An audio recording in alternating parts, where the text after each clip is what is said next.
Hello, I'm Nick Wagner with Team RCIA. We were talking last time about moving our catechumenate process from pretty good to excellent. And one thing that I want to point out about reasons our catechumenate processes might not be as good as they could be is because we're trying to do too many things in the catechumenate. Somebody described it to me like this one time. She said that, you know, in a lot of our parishes, the RCIA is the only boat that's moving. And so whenever anybody comes and has any need, we put them in the RCIA boat because that's the only thing that moves. And so we wind up with a kind of a bloated process. We have in there, of course, the unbaptized, but we also have baptized people, baptized Catholics who are faithful Catholics who go to communion when they're at Mass and they miss confirmation somewhere along the way. The RCIA isn't really for those folks. We also have pretty well catechized Protestants. Maybe they're getting married to a Catholic or have been married to a Catholic for some time. And they also now they want to become Catholic and they get put into the RCIA boat. And the RCIA really is not for them either. To understand who the RCIA is for, we need to look at the introduction to the RCIA, paragraph 1.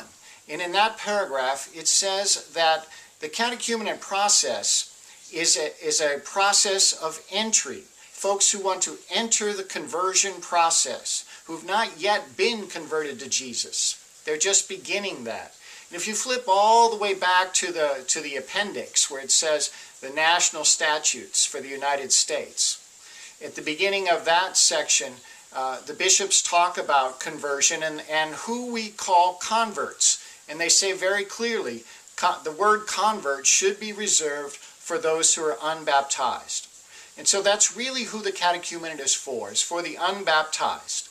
And then by way of adaptation, we might also include the baptized but uncatechized. And by uncatechized, you know, we could all use more catechesis, right?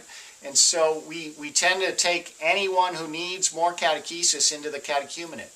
But when the RCA talks about uncatechized, it's talking about those who are baptized as infants and receive no further upbringing in the faith. So folks who celebrated their first communion or something equivalent to that, they did receive some further upbringing in the faith, and for the purposes of the RCIA would be considered catechized. Now they're going to need a whole lot of more stuff, but they don't really technically belong in the RCIA. So if we can focus the RCIA, even if we're bringing all these other folks onto the boat, focus on who the RCIA is really for and adapt our processes, create our rites, do our catechesis, focused on those who are unbaptized, that will move us one step toward a more excellent process. I'm Nick Wagner with Team RCIA, and thanks very much for your time.